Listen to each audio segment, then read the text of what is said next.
So I'm going to try something different with my camera today. I'm still trying to figure all this stuff out. I am so not in the tech age very well. I haven't adjusted well to it, but I'm trying to learn. Okay, I guess you can teach an old dog new tricks. Maybe. We'll find out.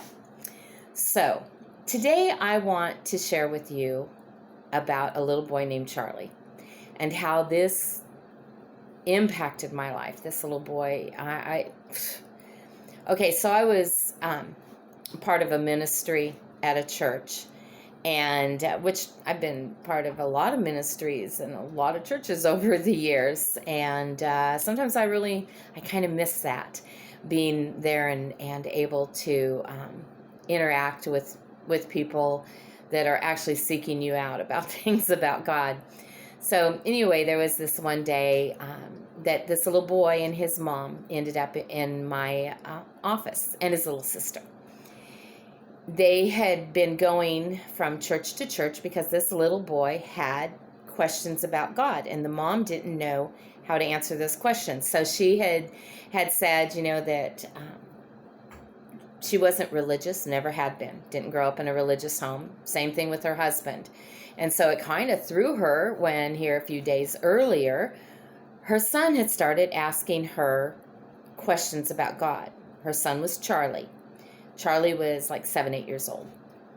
And she said, he's asking me all these questions and I have no answers for him. I mean, I've never even thought about the things he's asking questions about.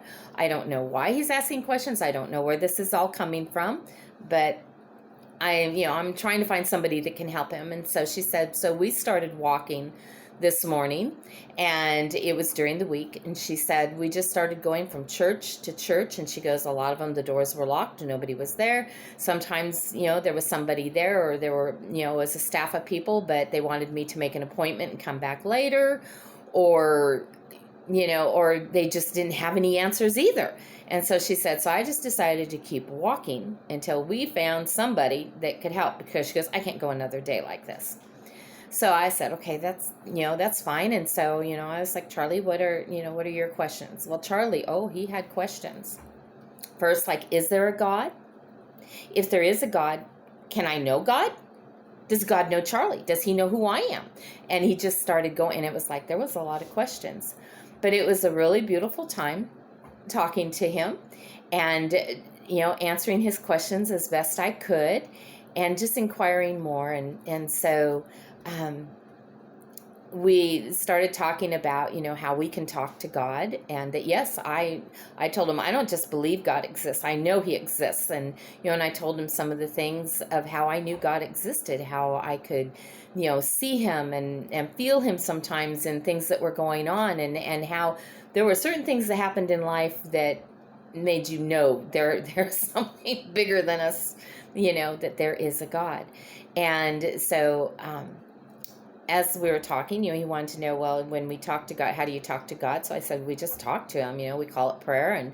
And so he goes, well, I want to talk to God. And so here's the thing with Charlie. One of the things that got me, first off, it was very interesting that this little boy had such big questions when there was nothing going on in his life that would spark those questions. He wasn't around people that would talk about God, or that would be asking questions or having discussions that might make him curious. So it's like, I'm like going, God's been talking to this kid. And then he just was so desiring. And so as we're talking, all right, he just started talking to God. If we can talk to him, I want to talk to him. And he started to confess out that he was a bad person and he did bad things, and he needed God to make those things right in his life. He needed God to forgive him. And I just, joined the conversation, and I'm like, well, Charlie, what kind of bad things do you do? I'm thinking, you're 7, 8 years old. What could you possibly do? And he goes, sometimes I backtalk my mom, and I'm mean to my little sister and annoy her, and I don't always tell my dad the truth, and and he just kind of started putting up all these little kid things, and he goes, and it's wrong, and I know it's wrong. And so I go, okay, well, go ahead and talk to God about it. And And so he began, based on the different things we had talked about, he's told God, I want to know you, and I know you know me. And he just gave his heart to Jesus without anybody doing a repeat after me prayer and saying, well, you need to say this, you need to say that. And honestly, I stopped using repeat after me prayers a long time ago, because I began to realize that a lot of people put faith in that prayer. And did I say the right words? I don't like there's these words. And I remember even feeling that way as a child when I gave my heart to Christ. And then finding out this prayer is not in the Bible. There's no repeat after me prayer, and that this is just something we do to help people, give their heart to Jesus. But when I read the Bible, when people came to Jesus and asked him, what do I need to do to be saved? He told them all something different, but yet he told them the same thing. It was different in that whatever they were putting their faith in to save them, he told them they had to let that go, such as the rich man. He told them, sell all your possessions and give the money to the poor. Get rid of that thing that you think is you're in, because you can't buy your way into God's presence. So you got to let that go. And he told Nicodemus that he had to let his birthright go and be born again. And so whatever their faith was in, God, Jesus told them, Jesus is God. Jesus told them, you got to let that go and put your faith in me and come follow me.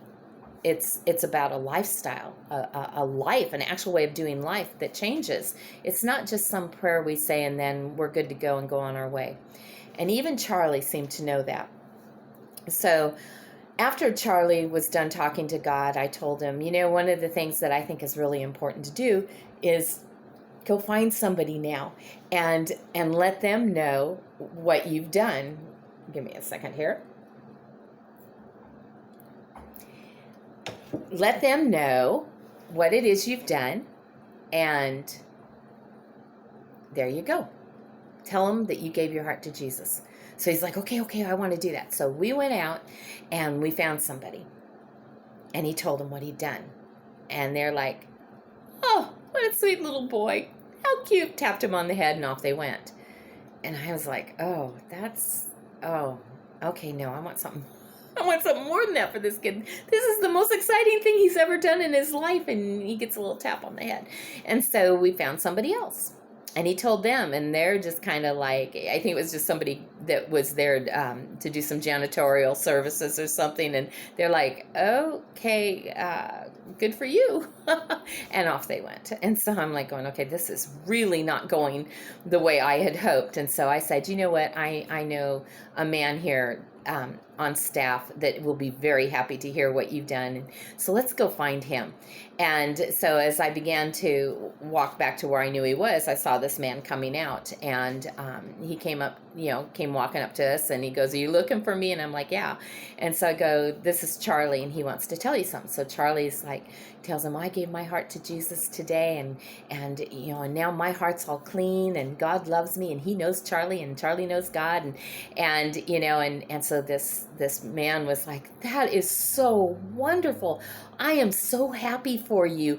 And he goes, now we're brothers in Jesus. And he like, give me a handshake. And so Charlie all, puffed up like he's a man, and he reaches over there and gives that man a handshake. And so then the guy's like, do you have a Bible? And he's like, no, I don't have a Bible. And he looks at his mom. She goes, no, we don't have any Bibles. And so I said, well, we have Bibles we give away. If we give you one, Charlie's going to have a lot of questions. Would you be willing to read to him out of the Bible so that he knows what it says? And she's like, yeah, I could do that. So we got him a Bible, and then we found out how far they had walked, and she's like, should I be taking him to church? And I was like, that's probably a good idea. But when I found out how far they'd walked and they didn't have a car, well, I knew a little church that was right across the street from the apartments where they lived. And I said, because she goes, should we come here? And I said, this is pretty far, and if you have to walk here, that's not going to happen. But you know what? That little church across the street from you? And she goes, yeah. She goes, we went over there, but the door was locked. I go, yeah, it's a little church, so there's probably not anybody there during the week. But I go, I know people in that church, and I know the pastor, and they teach the Bible there. It is a great church. And I go, it's right across the street. You could just take him there. And she goes, well, I don't really want to go to church. I go, you wouldn't have to. You could take him there. And then when church was over, you could, pick him up and bring him home. And I go, but maybe one day you'll want to go with him. And he's like, yeah, Mom, maybe one day you'll want to go with me. But I said, I think you're more likely to take Charlie there than to be doing this thing. That ain't going to happen. So she goes, yeah. And I go, I'll even call the pastor if you want and let him know, who you are, and he could even come give you a visit. And she's like, well, I don't know that I want him to make a visit, but it'd probably be nice if she knew who Charlie, if he knew who Charlie was and that he was coming. So yeah, give him a call. And so I'm like, okay, I'll take care of that. And so then we arranged for a guy to give them a ride home that was out he was doing some ministry deliveries anyway, and we're like, could you maybe drop her and her kids off? And he's like, yeah, no problem. And so gave them a ride home so they didn't have to walk all that way back. It was a pretty hot summer's day.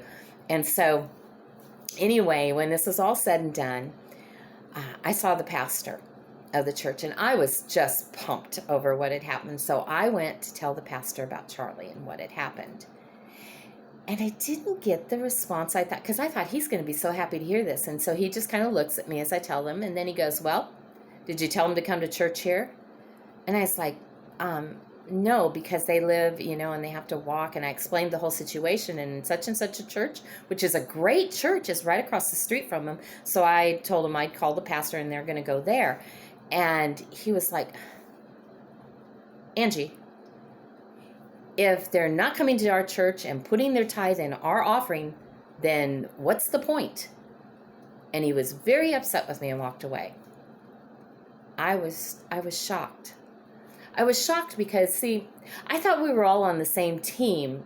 I didn't think it was about building our church and our kingdom, but it was about building the kingdom of God. And I don't know, that's always stuck with me and really bothered me that was his response.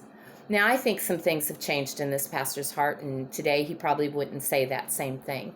I think maybe he was even just having a bad day, and maybe there wasn't enough in the offering on Sunday. I don't know, because I was really surprised that was his response. But wherever you go to church, doesn't mean everybody's supposed to go to that church. Whatever ministry you have is not going to reach every person. It takes all of us working together for him, building his kingdom, to make a difference in this world. So that's my thought today, is if you think that your church is the only one, and that if people aren't at your church, it's not the right one, or that you need to have everybody at your church so you have a big offering, or maybe you need to do a little soul searching. And maybe we all need to. Maybe we all need to get to know each other a little better so that we're helping each other build God's kingdom, not our own. All right, that's my thought for today. And I love you. I hope you're having an awesome day, and I will talk to you later.